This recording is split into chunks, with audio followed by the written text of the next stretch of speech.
क्या आपको पता है कि इंडिया का सबसे पुराना एक्सचेंज अब दुनिया का सबसे फास्टेस्ट एक्सचेंज बन चुका है with a median trade speed of 6 microseconds only. BSE limited को एक बार पुल अप करना चाहिए। अच्छी मजबूती के बीच कामकाज करता हुआ बीएसई मल्टी बैगर यहाँ पर अच्छे रिटर्न निवेशकों को बना कर दिए, चाहे वो 1 साल की बात करे या 6 महीने की बात करे। लेकिन रुकिए, इससे भी बड़ा फैक्ट सुनिए कि इंडिया की हिस्ट्री का सबसे बड़ा आईपीओ जो कि एनएसई का होने वाला है 30,000 करोड़ का, वो एनएसई पे लिस्ट ही नहीं होगा बल्कि बीएसई पे लिस्ट होने वाला है। जी हाँ, एनएसई अपने सबसे बड़े राइवल बीएसई पे ही ट्रेड कर पाएगा। ये stock traders and investors both of them favourite रहा है। Why did BSE shares fall nearly 5% in trade today? और ये NSE की IPO की तैयारी के बाद ही हमने BSE में इतनी ज्यादा गिरावट आते हुए देखी। बीएसई में आगे की क्या चाल रहेगी, क्या इन लेवल्स पर बने रहे या थोड़ा प्रॉफिट बुकिंग कर लेना चाहिए? तो आज की स्टॉक एनालिसिस वीडियो में मैं आपको बीएसई का इनसाइड एंड आउट बताऊंगा कि कैसे कंपनी पैसे बनाती है, और मैं एडिशनली ये भी आपको बताऊंगा कि भाई एनएसई का जो नया आईपीओ आ रहा है उसका क्या इंपैक्ट हो सकता है इस स्टॉक के ऊपर में। क्या हाल इन्वेस्टर्स, मेरा नाम है Gorakh Sharma, stock market analyst, और आप देखना शुरू कर चुके हैं द डोजी।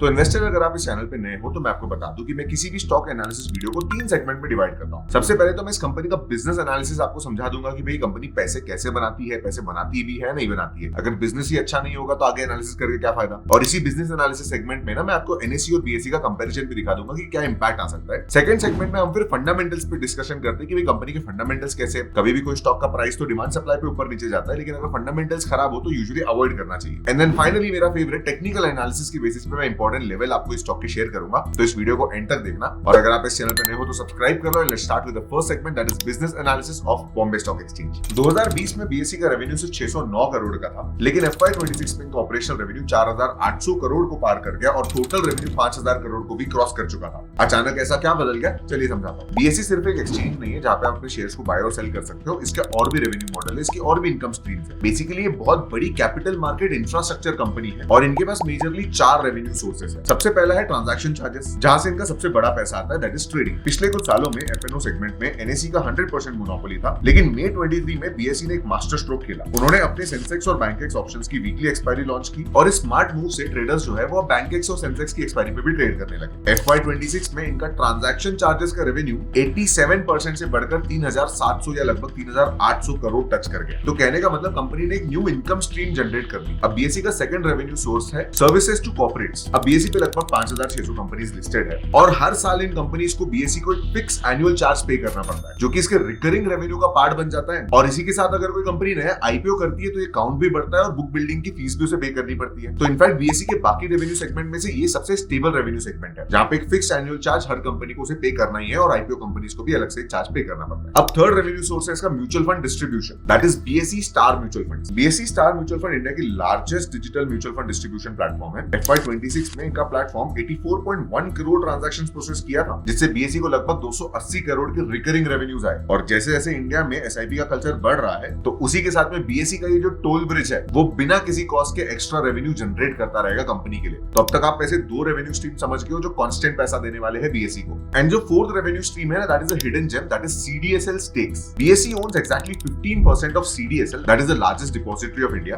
और सीडीएसएल के बारे में अगर आप ऑलरेडी जानते हो तो आपको पता ही होगा कि कैसे ये फिक्स रेवेन्यू बेस्ड कंपनी है। वैसे तो सीडीएसएल के भी अपने आप में ढेर सारे रेवेन्यू स्टेक्स है, बेसिकली रेवेन्यू स्ट्रीम्स है, पर 15% सीडीएसएल को बॉम्बे स्टॉक एक्सचेंज ओन करता है। तो आप ऐसा समझ लीजिए कि 15% ऑफ द रेवेन्यू के एक्चुअल ओनर बीएसई है। तो ये तो थी 4 इनकम स्ट्रीम, जिसकी मदद से आपको ये तो पता चला कि भाई बीएसई कंपनी पैसे कैसे कमाती है और पैसों में से कितना कंपोनेंट फिक्स्ड आने वाला है रिकरिंग रेवेन्यू का। ऑल्दो शॉर्ट टर्म में आपने जो स्टॉक की रैली देखी वो एक नए रेवेन्यू सोर्स से था जो कि अभी रिसेंटली आया है, लेकिन नहीं तो इस कंपनी के पास स्टेबल कैश फ्लो पहले से थे। और अब हम फाइनली बात करते हैं कि कैसे एनएसई का आईपीओ आने से बीएसई के ऊपर में किस तरीके का इंपैक्ट पड़ेगा। अगर हम लेगेसी कैश इक्विटी और इंटरेस्ट लेड फ्यूचर्स की बात कर रहे हैं तो अभी भी एनएसई इसमें क्लियर डोमिनेंट प्लेयर है, जहां 88% वॉल्यूम्स तक के वो होल्ड करता है। लेकिन बीएसई यहां चुप नहीं बैठा। अप्रैल 2026 के डेटा के हिसाब से बीएसई ने एफएनओ मार्केट में नोशनल वॉल्यूम्स का मैसिव 55% शेयर कैप्चर किया है, जबकि प्रीमियम टर्नओवर की बात करें तो अभी भी उसमें एनएसई डोमिनेंट प्लेयर है, 66% पोजीशंस है उसमें। बेसिकली आधे से ज्यादा मार्केट अभी भी एनएसई के पास में है। एंड इनफैक्ट आप overall volumes and exchange rates की बात करो तो एनएसई यहाँ पे क्लियरली एक लीडर है, बीएसई का बहुत छोटा है कंपेयर टू एनएसई। तो जाहिर सी बात है कि एनएसई के आईपीओ का बीएसई पे कुछ तो नेगेटिव इंपैक्ट पड़ेगा। ये मैं आपको भी समझाता हूँ। पिछले 7-8 सालों से बीएसई का अकेला लिस्टेड एक्सचेंज है, तो अगर मान लीजिए एफआईआईएस, डीआईएस किसी को भी इंडियन कैपिटल मार्केट सेगमेंट में इन्वेस्ट करना होता तो एक ही ऑप्शन उनके पास में आ रहा था कि भाई इंडेक्स में तो एक ही ऑप्शन है, सॉरी एक्सचेंज में तो एक ही ऑप्शन है, that is Bombay stock exchange. So पूरा पैसा सेकेंडरी मार्केट में एक ही जगह पे डाइवर्ट हो रहा था और इसी के कारण बीएसई हमेशा एक प्रीमियम पे भी ट्रेड करता है क्योंकि उसके पास में एक शेयर मोनोपोली थी, not the monopoly of the business but being the only listed exchange. तो इस एनएसई के आईपीओ से अब एक चीज क्लियरली क्या होगी कि ये जो एफआईआईएस है, डीआईएस है, म्यूचुअल फंड वगैरह वाले जितने भी लोग हैं ना, इनको एक ऑप्शन मिलेगा तो अब वो बीएसई को कंप्लीटली फोकस ना करते हुए एनएसई पे भी डायरेक्ट अपना कुछ ना कुछ कैपिटल डाइवर्ट करेंगे, जिसकी वजह से बीएसई के स्टॉक की डिमांड में आपको थोड़ी बहुत गिरावट तो देखने मिलेगी,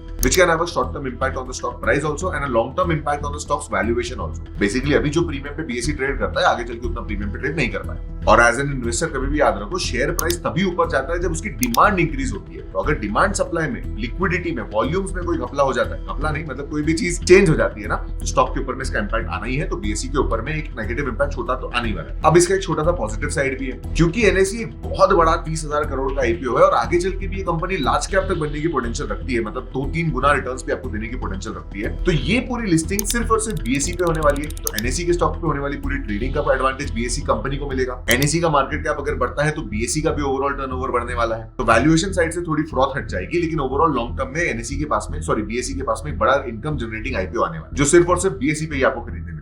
तो अगर सिर्फ और सिर्फ एनएसई आईपीओ स्टैंड पॉइंट से बात करी जाए तो बीएसई पे इसका एक शॉर्ट टर्म नेगेटिव इंपैक्ट देखने मिलेगा। दो इंपैक्ट रहेंगे, एक तो इमीडिएट जो प्राइस करेक्शन आप एक्सपेक्ट कर रहे हो क्योंकि भाई इन्वेस्टर्स को एक ऑल्टरनेटिव ऑप्शन मिल जाएगा। दूसरा है कि अभी क्या है, बीएसई अकेला प्लेयर है जो लिस्टेड है तो उसको प्रीमियम मिलता है, तो अब ये प्रीमियम भी वो थोड़ा बहुत खो देगा। तो ऐसा अज्यूम कीजिए कि 10% ओवरऑल वैल्यूएशन घट जाएगा and eventually there will be a point जहां बीएसई एनएसई एक सिमिलर वैल्यूएशन पर ट्रेड करेंगे with NSE as a primary player, because clearly NSE के पास में ज्यादा वॉल्यूम्स है और ज्यादा ट्रस्ट भी है। तो आई होप फर्स्ट सेगमेंट से आप ये समझ चुके होंगे कि भाई एक्सचेंजेस पैसे कैसे कमाते हैं और इन दोनों का कोरिलेशन क्या है। अब चलिए फंडामेंटल्स देख लेते हैं बॉम्बे स्टॉक एक्सचेंज के। तो जैसा आप मेरे स्क्रीन पे देख सकते हो, बीएसई एक लार्ज कैप कैटेगरी कंपनी है, 1.5 लाख करोड़ से ऊपर का इसका मार्केट कैप है। इसकी सेल्स ग्रोथ 50% है, विच इज आउटस्टैंडिंग। ये बहुत ही अच्छी बात होती है। इस कंपनी के ऊपर में कोई भी कर्जा नहीं है, एक प्लेटफॉर्म है, एक टेक सोल्यूशन है, तो इसको एक्चुअली पैसे रेस करने की, कर्जा लेने की कोई नीड नहीं होती है। इस कंपनी का पीईजी रेशियो 1 से नीचे है, कभी भी याद रखो। High sales growth company and PEG ratio below 1, ये एक अच्छा इन्वेस्टमेंट का साइन होता है, इसे अंडरवैल्यूड कहा जाता है। What is PEG ratio? It is growth adjusted valuation. मतलब कई बार हमें दिखता है कि भाई अगर आप देखोगे स्टॉक का पी रेशियो तो 63 का है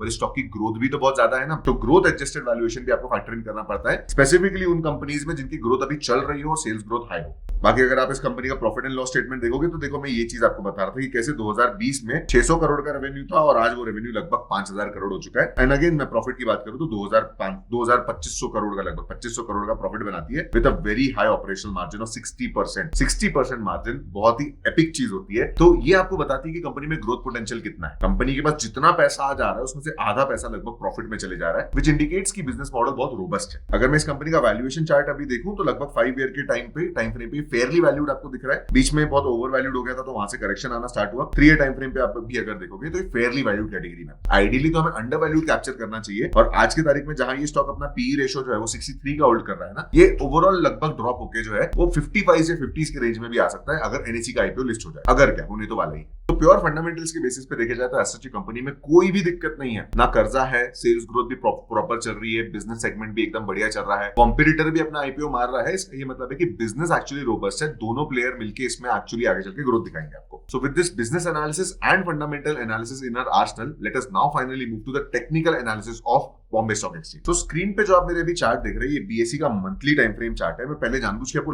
लार्जर टाइम फ्रेम दिखा रहा हूं क्योंकि ये ना कहीं कैपिटल मार्केट सेगमेंट की स्टोरी भी आपको दिखाता है। इंडिया में कैपिटल मार्केट सेगमेंट एक मेरे हिसाब से ब्लू ओशन कैटेगरी में आता है जिसका ग्रोथ आने वाले 10 साल तक के तो कहीं ना कहीं अश्योर्ड ही है। इंडियन स्टॉक मार्केट का वैल्यूएशन या फिर इंडियन स्टॉक मार्केट का साइज जो आप देख रहे हैं ना, वो आने वाले 10 साल में बहुत ज्यादा बढ़ने वाला है क्योंकि भाई मार्केट में पेनिट्रेशन ही बहुत कम हुआ है। अभी भी बहुत लोग एसआईपी नहीं कर रहे हैं और अभी तो हम बुल रन में है भी नहीं। पिछले 2 साल से हम चौपी मार्केट में, जैसे हम बुल रन में आएंगे आपको भी पता है हर बुल रन के टॉप पे नए रिटेल इन्वेस्टर्स आते हैं और उसका वॉल्यूम्स का फायदा जो होता है वो एक्सचेंज को ही तो होना है, डिपॉजिटरी को तो होना है, रजिस्ट्रार को ही तो होना है। तो that is why capital market segment का ओवरऑल ट्रेंड बीएसई बहुत अच्छे से शोकेस भी कर रहा है आपको। आप देख सकते हो कि कैसे ओवरऑल लॉन्ग टर्म में आप देखोगे तो ऊपर ही ऊपर जा रहा है ये स्टॉक। अब अगर हम शॉर्ट टर्म टारगेट्स वगैरह की बात करें ना इसमें, तो अब देखो इस स्टॉक ने ना अपना actually depth of consolidation target achieve कर लिया है। मैं आपको यहाँ पे शो करता हूँ। देखिए अगर मैं वीकली टाइम फ्रेम में मूव करूं तो स्टॉक ने पिछला जो अपना ऑल टाइम हाई बनाया था एक बार, वो 2025 में बनाया था। अब इसका टारगेट कैसे निकाला जाता है, अगर आपने मेरे प्रीवियस वीडियो देखे होंगे तो डेप्थ ऑफ कंसोलिडेशन मेथड हम इसमें यूज करते हैं। तो यहां से लेके यहां तक का हम पूरा इन्फोलाइन टूल की मदद से डेप्थ मेजर करेंगे and as you can see कि ये टारगेट जो है ना वो कहीं ना कहीं अचीव हो चुका था। जैसे ही ये टारगेट अचीव हुआ स्टॉक में थोड़ी बहुत गिरावट आपको देखने मिली। अब देखो टेक्निकल्स का फायदा ये होता है, कोई भी इन्वेस्टर या कोई भी बड़ा इंस्टीट्यूशनल प्लेयर ना कोई भी स्टॉक को जब पैसे इन्वेस्ट करता है उसमें, तो ये नहीं सोचता है कि अपनी जिंदगी भर से होल्ड करूंगा। वो एक लेवल डिफाइन करता है कि यहाँ पे थोड़ा तो प्रॉफिट में निकाल लूंगा, और वही आपको एक्जैक्टली टेक्निकल्स के बेसिस पे सीखने मिला यहाँ पे। बाय द वे अगर आप टेक्निकल एनालिसिस सीखने में इंटरेस्टेड हो तो डिस्क्रिप्शन से कोर्स का लिंक ले लेना, उसमें ये सारी चीजें उसमें सिखाई भी है, आपको उसका एडवांटेज मिलेगा ही, क्योंकि knowledge always help, right. In fact description से आप 6 चेक कोर्स को भी कंसिडर करना। मैंने आज तक देखा है कि काफी सारे रिटेल इन्वेस्टर्स को बेसिक एनालिसिस नहीं आता है, तो एटलीस्ट इतनी बेसिक चीज सीखोगे तो आपका स्टॉक मार्केट परफॉर्मेंस बेटर रहेगा। तो चलिए एज यू कैन सी कि भाई ऑलरेडी इसका लॉन्ग टर्म टारगेट अचीव हो चुका है और अब एनएसई के आईपीओ की तलवार भी इसके ऊपर में लटकी हुई है। तो अगर हम इसे शॉर्ट टर्म टाइम फ्रेम पे, मतलब अगर मैं अभी वीकली पे एनालिसिस कर रहा था, अब मैं डेली पे अगर आ जाऊं तो भाई एक टारगेट तो इसका अचीव हो चुका है जो कि डेप्थ ऑफ कंसोलिडेशन है। टेक्निकली अभी स्टॉक को और थोड़ा देर कंसोलिडेट करना चाहिए। So what could be some good levels to buy. सबसे पहले तो मैं फिबोनाची रिट्रेसमेंट लेवल ड्रॉ कर लेता हूं, जिसमें हम प्रीवियस स्विंग लो को कंसीडर करेंगे और वहां से प्रीवियस स्विंग हाई को प्लॉट कर देंगे। तो अभी देखो फिलहाल तो ये स्टॉक में एक ट्रेंड रिवर्सल जैसा देखने मिल रहा है, जहां पे आपको प्रीवियस स्विंग लो विजिट होता देखा। देखिए एक लो था, फिर हाई बना, फिर अब वापस से प्रीवियस स्विंग लो को विजिट कर लिया। मतलब कहीं ना कहीं स्टॉक का ट्रेंड जो है वो खराब हो चुका है, अभी अप ट्रेंड में नहीं रहा। अप ट्रेंड में आने के लिए the stock clearly needs to cross 4400 का लेवल, तो that is a new story. और अगर वो हो भी जाए ना तो स्टॉक का टारगेट कैलकुलेट करने के लिए हमारे पास कोई टेक्निकल पैरामीटर नहीं बचेगा, which clearly indicates कि स्टॉक में भी गिरने का पोटेंशियल ज्यादा है। तो अगर मैं इंपॉर्टेंट लेवल्स की बात करूं तो देखिए सबसे इंपॉर्टेंट तो ये दो लेवल आपको दिख ही रहे होंगे जो फिबोनाची के 30% एंड 50% रिट्रेसमेंट जोन है। लेकिन मेरे काम का सबसे इंपॉर्टेंट लेवल मुझे दिख रहा है गोल्डन रेशियो, दैट इज 3200 के लेवल पे। ऐसा क्यों, मैं इसे प्लॉट कर देता हूं। फिलहाल मैं फिबोनाची को डिलीट कर देता हूं यहां से, और ये लेवल को मैं दोबारा एक बार प्लॉट कर लेता हूं, क्योंकि this will act as a resistance become support. तो 3200 से लेकर 3000 का रेंज जो है ना स्टॉक के अक्यूमुलेशन के लिए बहुत ही बेहतरीन रहेगा। अब ये स्टॉक या तो डायरेक्टली गिर के 15-16% और गिर जाए, जो कि थोड़ा साइन ऑफ कंसर्न रहेगा इन्वेस्टर्स के लिए। तो ये एक तरीका है जैसे ये स्टॉक की वैल्यूएशन को अचीव कर सकता है, या फिर सिंपली कुछ दिन तक स्टॉक साइडवेज रहे और अपने एक्चुअल फेयर 50 के वैल्यूएशन को, पी रेशियो को अचीव कर ले। देखिए आज की तारीख में भी स्टॉक ऐसा ओवर वैल्यूड नहीं है on the basis of sales growth and PEG ratio. लेकिन टेक्निकल्स क्या बोलते हैं कि अगर कोई स्टॉक इतनी तेजी से रैली देती ना तो उसे थोड़ा बहुत तो रिट्रेस करना ही पड़ेगा। So the good levels to accumulate is Fibonacci के retracement zone, and ideal level एकदम थोड़ा वेट करना पड़ सकता है आपको, वुड बी 3000 लेवल, 3000 के प्राइस लेवल्स। तो उससे क्या होगा कि इस जोन में अगर कुछ बड़े ऑर्डर ब्लॉक बने हैं, जैसे कि आप देख ही सकते हो यहाँ पे एक गैप, तो यहाँ पे इंस्टीट्यूशंस को 3000 के प्राइस पे प्रॉपर बाइंग करने नहीं मिली होगी। कोई ना कोई एफआईआई डीआईआई तो होगा ना जिसकी बाइंग मिस हो गई होगी, तो वो यहाँ आने से पहले एक्यूमुलेट नहीं करेंगे। तो that could give you also a good buying price. So I will conclude this, 3500 के नीचे बीएसई के स्टॉक को कलेक्ट करने के लिए एक ठीक डिसीजन रहेगा। लॉन्ग टर्म के लिए स्टॉक में ऐसा कोई बुराई नहीं है,